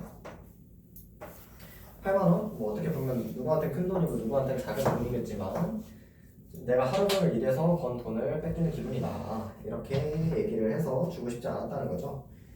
그래서 거는 정색을 했다. 요새는 아파트 사람들도 약아져서 밑동에 붙은 흙을 보고 상하기 때문에 누가 이렇게 있으면은 그랬죠. 방금 같은데 누가 이렇게 있으면은 이렇게 뭐 땅에서 뽑아가지고 팔 거 아니에요? 그죠? 네. 근데 여기에 붙은 흙 색깔을 보고 고른대요. 그래서 이렇게 숙전에서 자란 건 인기가 없다. 숙전이 뭐라고 써있나요? 여기? 숙전이 뭐라고 써있어요? 숙성은요. 숙전은 해마다 농사를 지어 잘 길들인 밭입니다. 그러니까 맨날 농사 짓는 데서 나온 애들은 인기가 없대요. 왜냐면은 흙 색깔이 서울 근처의 하천 부지 흙하고 비슷하답니다. 그래서 납이 들었네, 수은이 들었네, 중금속 채소라고 만져도 안 보대요. 왜? 이 색깔 때문에 아파트 사람들이 이런 거 안 산대요. 일단 어떻게 해요? 그럼 이제 이 흙을 털어가지고 이제 파냐? 그랬더니 뭐 어떻게 하는데요? 터는 게 아니라 다른 흙을 묻히는 거죠. 이렇게. 왜요? 그렇게 놀랜 흙을 묻혀놓으면 놀랜 흙은 뭐예요? 생토, 생땅의 흙. 그렇죠? 새 흙을 묻혀놓으면은 새로 이제 야산을 개간을 해가지고 심은 무공의 채소로 알고 살만다. 그래서 이제 보니 채소도 유효품이 있구만. 똑똑한데. 그렇죠? 그러니까 뭔가 잘 팔리게끔 흙을 털어놓고 마치 중국산 김치, 국산 김치인 것처럼 팔듯이 이렇게 한답니다. 그러면 잘 팔린대요. 그래서 황토를 파다놓고 한 차에 10,000원씩 그 집만 해주는 사람도 있대요. 그래서 뭐 이씨가 직접 해주고 이영인가봐요 이름이 10,000원 더 벌어보려고 했는데 그렇죠? 논흙에서 희읍스름한 여듭 빛깔이 나듯이 논 근처에 있는 흙에서 허여스름한 그런 색깔이 나는 게 당연한 것처럼 집터의 텃밭도 차력색을 찌는 게 당연한데 그 위에 이제 원래 있던 흙을 털어내고 벌과 황토를 다시 발라서 개간지의 산물로 이제 조작을 하되 그것도 갈고 가꾼 사람이 직접 해줬으면 하고 유혹을 했던 중에 그 사람이 없단 말이 없었다. 나 이거 직접 기른 건데 이거 흙 털고 다른 흙으로 이렇게 요즘 말로 이제 주작하자 했는데 그걸 들으니까 영주는 어땠대요? 기분이 나쁜 거예요. 그 사람 뭔가 아까 앞에서 나왔던 농사꾼으로서의 최소한의 양심 같은 게 있었던 거죠. 그래가지고 욕됐다. 그래서 막 성질이 나서 견딜 수가 없었는데 이 사람 권씨 되게 좋게 생각하고 있었잖아요. 원래 빚진 것도 있고 그래서 막 대들지는 못하고 자칫 못 먹을 걸 만들어서 파는 사람으로 취급받지 않으려면 그렇죠? 못 먹을 거 만들어서 파는 사람 뭐예요? 자기 원래 흙대로 가면은 막 중금속을 오해받는다고 했죠. 그래서 안 팔린다고 했단 말이에요. 그래서 그러지 않으려면 농담으로 넘어가야겠다. 그래서 조용히 말했다. 그래서 권씨 말대로 하면은 농사 짓는 사람은 다 병이 들었거나 어쩌고 저쩌고 다 이제 나쁜 일을 겪어야 되는데 왜 더 팔팔하냐 그랬더니 권씨도 좀 부끄러운지 얼굴을 붉혔습니다. 그래도 숙여 들어가기는 좀 그래서 농사 짓는 사람들 뭐 중금속이 아니라 진짜 자기 흙인데 중금속 먹었으면은 다 병들었거나 죽었을 텐데 안 그런데 왜 그러냐라고 했더니 이제 권 씨가 근데 사 먹는 사람들은 그거 모른다. 사 먹는 사람들은 내다 팔 것만 약을 치고 집에서 먹을 거는 그러지 않는다 이렇게 생각을 한다. 그래서 집에서 먹을 것처럼 이렇게 조작을 하면은 잘 팔릴 거다라고 얘기를 하는데 영두도 이제 맞는 말이네 하고 속이 뜨끔했습니다. 영두도 무랑 배추에 집에서 먹을 무랑 배추에는 막 벌레가 이렇게 끌어도 분무기, 그러니까 농약을 뿌린 적이 없었대요. 그렇죠? 볼품이 없는 것, 막 벌레 먹고 이런 거 그런 걸수록 구수한 맛이 더하던 이치를 익히 알고 있었다. 그러니까 유기농이 좋다라는 거죠. 근데 그거를 팔 수는 없잖아요. 요즘도 막 벌레 먹은 걸 팔진 않잖아요. 그럼 이게 값이 있을 리가 없었다. 그래서 언젠가는 농가에서 채소를 아주 농약으로 코팅을 해서 내놓는다고 신문에 누가 글도 썼는데 그런 거야말로 마지못해 해서 없는 돈 들여가면서 농약을 만들어 농가에 부를 게 아니라 그죠? 농가가 농약을 뿌리고 싶어서 뿌린 게 아니라 막 벌레 물린 작업이 있으면 소비자들이 안 사서 그런 거다라고 이제 얘기를 하고 있는 거죠. 그래서 벌레 나는 작업이 더럽다고 막 깨끗한 풀만 찾으면은 그거는 막 산길에 있는 흙먼지에는 질색을 하면서도 우리 이제 막 대기오염, 미세먼지 이런 거는 안 보인다고 무심히 활개를 쳐왔다. 그러니까 걱정하지 않았다. 진짜 사실은 깨끗한 산의 흙먼지는 싫어하고 미세먼지 같은 거는 안 보인다고 아무 신경도 쓰지 않는 걸 막 비판을 하는 거죠. 그거랑 똑같다라는 얘기입니다. 오늘 3교시만 되면은 다들 아주 고통스러워하네요. 그 나는 너무 이해를 합니다. 수업을 듣느라 고생했고 다음 시간에는 조금 더 집중을 해줬으면 좋겠고요. 잠깐만요. 숙제는 2일째 숙제 나요? 일단 2일째는 맞고요. 3일째까지 할지 말지 좀 생각을 해볼게요.